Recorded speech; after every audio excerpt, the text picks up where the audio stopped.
You may be right, I may be crazy, but it just may be a lunatic you're looking for. Turn out the light, don't try to save me.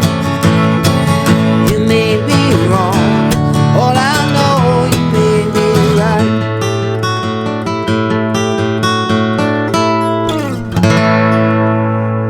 What is up, my fellow troubadours? Today we're talking about You May Be Right by Billy Joel. What a rockin' tune, a tune that I've been playing on my solo acoustic sets for years now. It's a great guitar song, even though it's from Billy Joel, and it always gets people moving, people into it. There's a lot of little cool things I can show you with this song. I'm going to go over it, and even going to explain how you can take the guitar solo slash sax solo that happens in the middle of the song by using a loop pedal.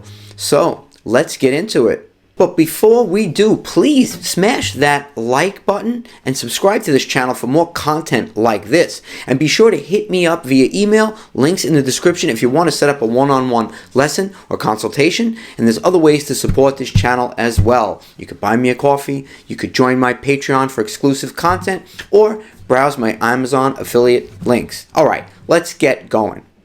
So the song opens up with this telltale riff.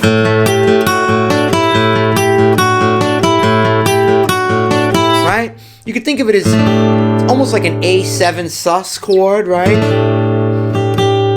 Or a D sus kind of with an A in the bass, but it's not really a chord. We don't have to think of it or worry about it as what chord is it, because you just got this kind of A note ringing out on the bottom, and the riff, as long as we have that melody ringing out, we're okay. So what do? Well, I'll play the open A string, and I'll bar the 7th fret, the D string, G string, and B string, and I'll kind of just play the 2 A's in a row here. Now, he's not really doing that, the guitar player. It's really just probably all he's playing over the top, but we're solo acoustic, so I like to do it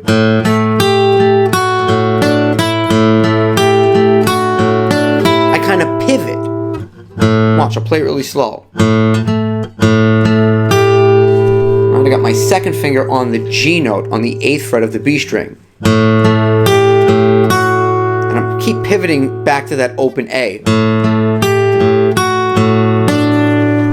Now I'm playing the whole thing is fretted, but I'm playing the 7th fret of the D string, right?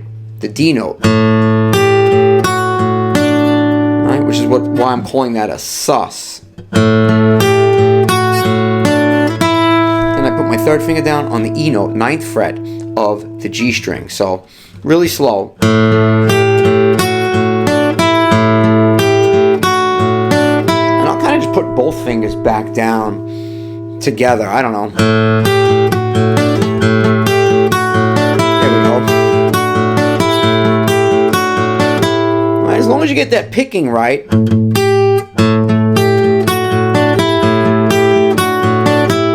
Alright. So, whoosh, the window breaks.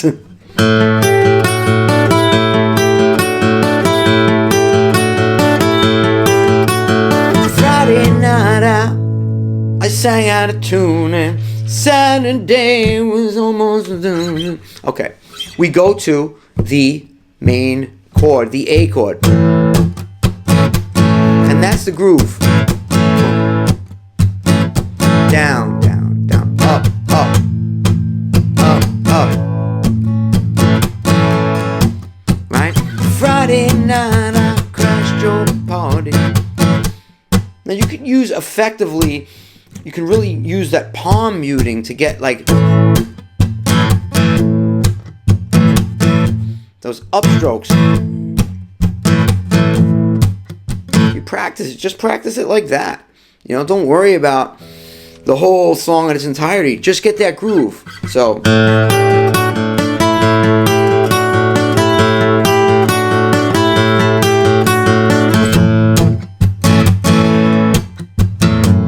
you can do a little something like that, open E, thumb on the F.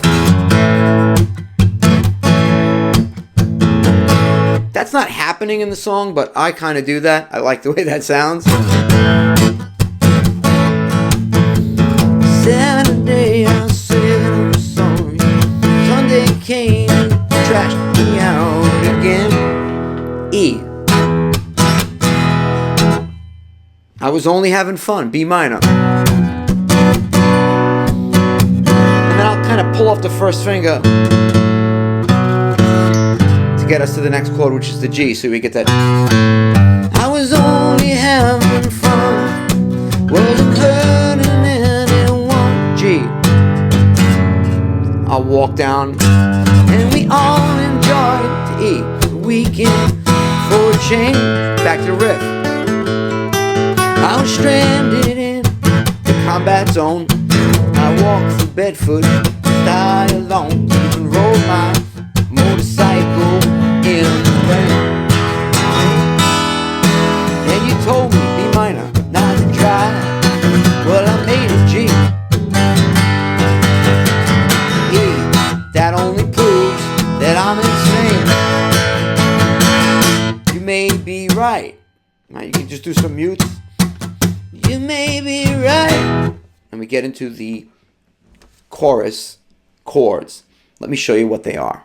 All right, you may be right. E chord, right? But it's got this really cool kind of boogie-woogie bluesy thing going. So you may be right. You can do up and down strokes. Take that pinky on the G and slide it up. And make sure that B note rings out in the E chord. It's important that even though we're strumming, while we're keeping that up and down motion, we're able to pull out the notes we want. That's just good guitar playing, good guitar technique. And we got to practice that, okay? So, then we use the pinky to play the 4th fret of the A string. It's a typical bluesy sound, right? A rock and roll sound. And when that pinky comes off, it's back to the B note. So the melody is.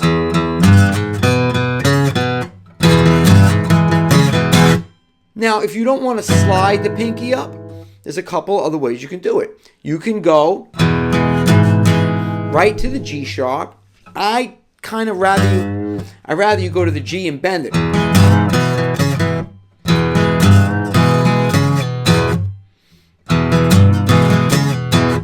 You could pull off. Instead, if you don't want to play coming off that C sharp, off that 4th fret A string, if you want to pull off to make that B note ring out, if that's easier for you, you can do it that way too. Do it that way too. Do it that way too. Sometimes I randomly just repeat things. You may be right. That time I pulled it off. This time I won't pull it off. Maybe I want to do all downstrokes. You can do it that way too. You know, find different ways that you like to play it, but always make sure it feels good. There's no one right way, as long as the feel is there. So, you may be right. I may be crazy. Now we go to an A chord that I just bar. I punch the mic. I bar. It's kind of this like A power chord here on the 2nd fret. And then we use the 2nd and 3rd finger for another bluesy kind of boogie woogie. I call it boogie woogie. I don't know why. Maybe I just like saying it. Boogie woogie. Boogie woogie.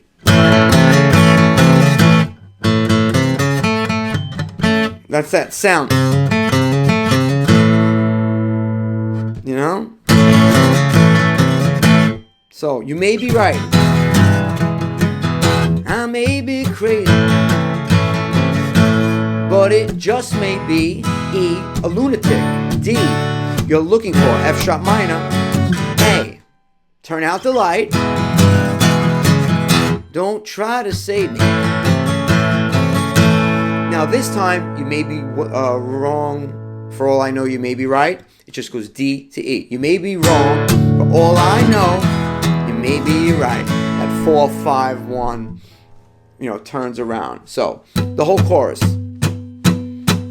You may be right, I may be crazy, but it just may be a lunatic you're looking for. Turn out the light,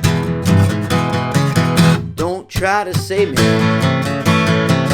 You may be wrong, D, for all I know, you may be right, Riff.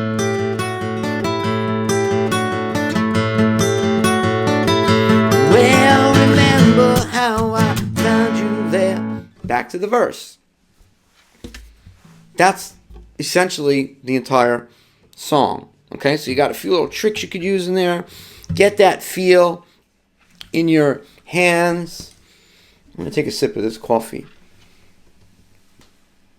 Be mine.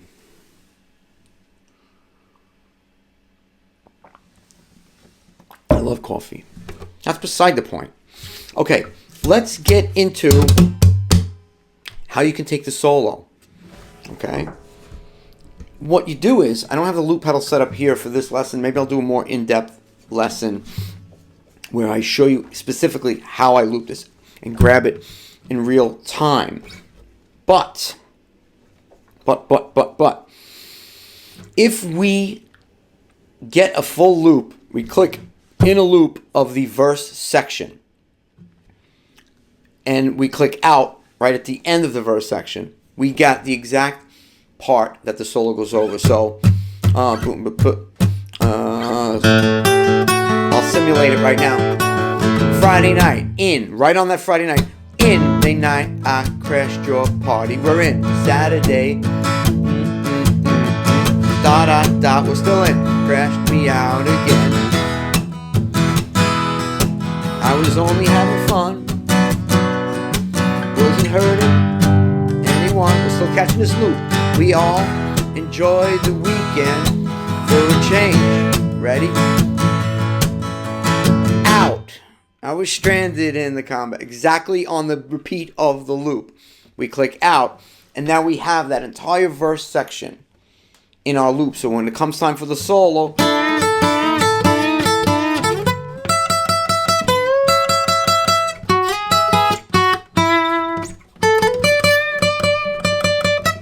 we can do the sax solo, the guitar solo, everything. Now, that solo, it starts and it's very bluesy. You got that D note bending up. But the problem is on an acoustic, you can't really bend a wound third string. So, you got to kind of mimic it. I'll do it anyway. Right? Then it goes up to kind of an A major pentatonic.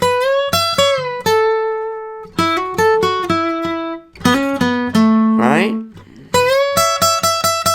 That's really cool. You got that A bluesy sound.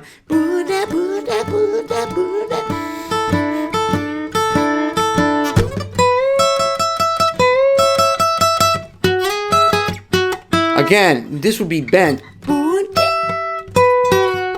But you can't really do that wound with a wound third string. So I'll kind of... Then we go back up. Again, A major kind of sound.